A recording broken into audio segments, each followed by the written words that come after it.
श्रोतो नमस्कार. श्री गुरुदेव दत्त.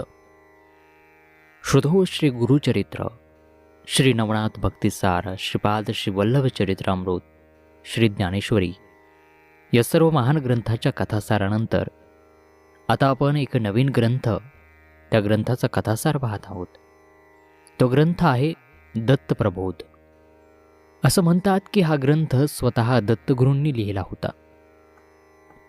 या ग्रंथाचे रचनाकार आहेत आपल्या सर्वांचे परिचित परमदत्त भक्त श्री कावडीबुवा. तर याच ग्रंथाचा संपूर्ण कथासार आपण पुढील काही दिवसांमध्ये पाहणार आहोत.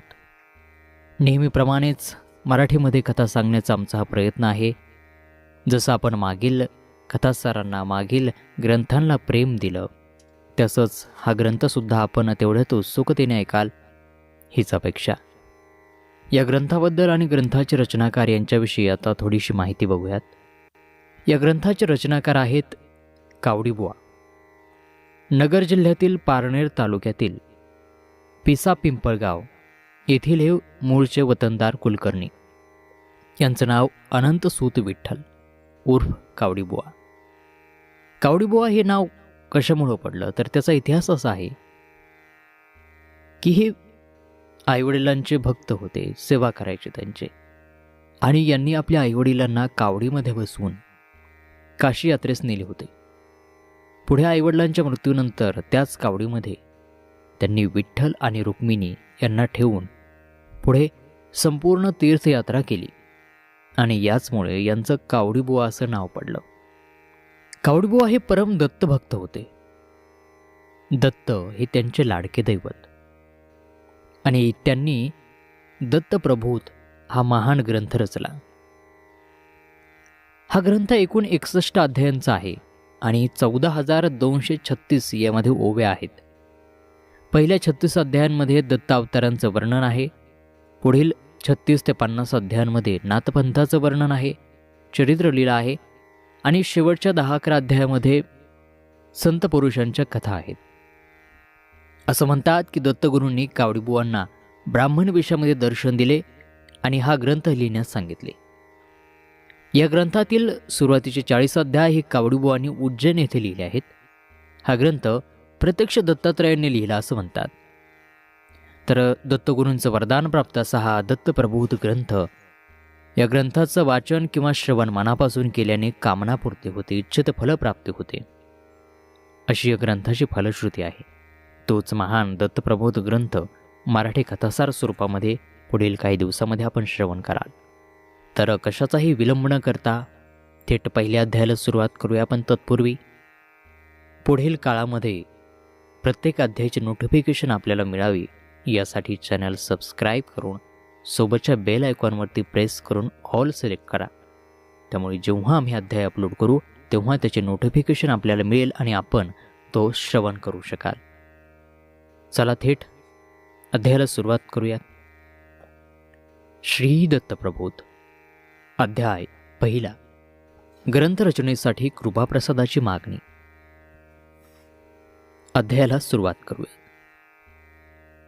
अखंड सिद्धिदायका गजानना, विघ्नहर्त्या दयाघना हेरंबा, तुझ्या कृपादृष्टीमुळेच हा ग्रंथ सिद्ध होणार आहे. ज्याप्रमाणे पर्जन्यवृष्टीविना एकही कणधान्य भूमीत उगवू शकत नाही, त्याचप्रमाणे तुझ्या कृपादृष्टीविना कोणतेही कार्य होऊ शकत नाही. जलाशिवाय नुसत्या विहिरीला काही अर्थ नाही, काठीण्याखेरीज धातूला अर्थ नाही आणि प्राणाविना शरीराला अर्थ नाही. तसाच तुझ्या कृपा कटाक्षाशिवाय या जीवनालाही अर्थ नाही. हा जो मी ज्ञानबोधरसाचा यज्ञ मांडलेला आहे, त्याची परिपूर्ती करण्यास, सांगता करण्यास, विघ्नहरा, तुझे आगमन व्हावे आणि तू या कार्याची सांगता करावीस. तू सिद्धिबुद्धीचा दातारू आहेस, श्रुतिशास्त्राचा जनक आहेस. मला पामराला त्याचा आदी अंत हाकळू शकत नाही, पण एकाक्षर मंत्राच्या अनुष्ठानामुळे त्यांची थोडीफार तरी गोडी आणि गुण कळू लागले आहेत. आणि म्हणून हे सिद्धिबुद्धीच्या दातारा, माझी करुणा येऊन मला आपल्या उराशी घे, कृपादृष्टीनं पावन कर, माझ्यासारख्या पतित पामराचा उद्धार कर. आणि हा जो मी ग्रंथराजाचा संकल्प सोडला आहे तो सरस्वतीच्याही कृपादृष्टीने संपन्न करीत सिद्धीस नेण्याचे. हे मूषक वाहना, तू सत्वर ये. दीन दुर्बळांची सावली, अनाथ वत्सांची माऊली, अशी जी माझी गुरु माऊली, तिलाही मी विनम्र भावानं प्रणिपात करतो आणि माझे मनोरथ पूर्ण करण्यासाठी कृपाळू होऊन माझ्या अहमबुद्धीचा विनाश करून स्नेहभरा आशीर्वाद तिनं मला द्यावा अशी प्रार्थना करतो. हे आदि अनादि विश्वोद्धारा सद्गुरु कृपाळा, मोक्षपदाचं गुप्तधन दाखवून आपणच मला परमपावन अशी वाट चोखाळायला लावली आणि या पार्थिव जगताची नश्वरता, तिचं क्षणभंगुरत्वही पटवलं आहे. आणि तरीही अतिशय लीन होऊन आणखी एक मागणं आपल्यापाशी मागायचं आहे. ते म्हणजे मी जो हा ग्रंथयज्ञ सिद्ध केला आहे त्याची सांगता करण्यासाठी मला बळ द्यावं व स्वतःच हे कार्य पार पाडण्यासाठी समक्ष अवतीर्ण व्हावं. ग्रंथयज्ञाचा संकल्प सोडताना माझ्या अल्पमतीची मला जाण आहे आणि तरीही आपल्या कृपाबळाच्या सामर्थ्यानं संपन्न होऊन मी हे कार्य करणार आहे. आपण म्हणाल की कितीतरी अतिरथी महारथी अशा महाकवींनी आपापल्या काव्यग्रंथाद्वारे हे तत्त्वज्ञान निरूपण केलं आहे आणि अखिल जगताला ज्ञानाचं भांडार खुलं करून दिलं आहे. त्यामुळे त्या महाकवींच्या पुढं तुझा काय प्रकाश पडणार? तेही खरं आहे, परंतु आकाश विहार करून बलदंड गरुडानं जरी ते व्यापून टाकलं असलं तरी चिमणीलाही त्या आकाशात विहार करावासा वाटणार नाही का? ते करू शकणार नाही का? परमेश्वराची पूजा एखाद्या धनवंत कुबेरानं अगदी षोडशोपचारे केली असली तरी दीनदुबळ्या दरिद्री भक्तांना पूजा करू नये का?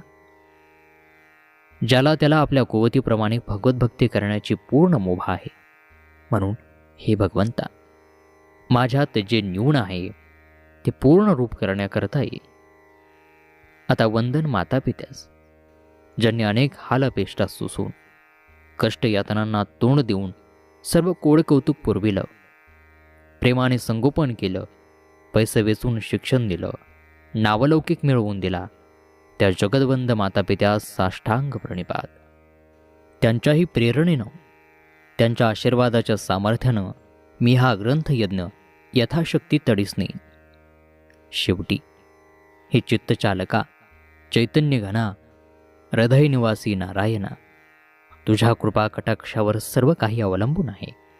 तुझ्या नामाच्या गोडव्याने मुकाही वाचाळ होतो, पंगूही दुर्लभ्य असा पर्वत ओलांडू शकतो, ठार वेडाही शहाणा होतो. तुझ्या कृपेचा महिमा अगाध आहे. म्हणून ह्या दिनाची विनम्री एवढीच आहे की पूर्ण कृपादृष्टीनं हा संकल्प सिद्धीस न्यावा. ज्याच्या नुसत्या श्रवणानंही सर्व मनोरथ पूर्ण होतात अशा ह्या श्री दत्तप्रभूत ग्रंथाचा सर्व संत महंतही परामर्श घेऊन आणि या करुणावचनानंतर अध्याय पहिला समाप्त होत आहे. पुढील कथासार दुसऱ्या अध्यायामध्ये आणि दुसऱ्या अध्यायामध्ये आपण चिलया बाळाची कथा पाहणार आहोत. तेव्हा ही गूढ दिव्य कथा पुढील अध्यायात ऐकायला विसरू नका. आपल्या मिड फॉर मराठीवरती. धन्यवाद. श्री गुरुदेव दत्त.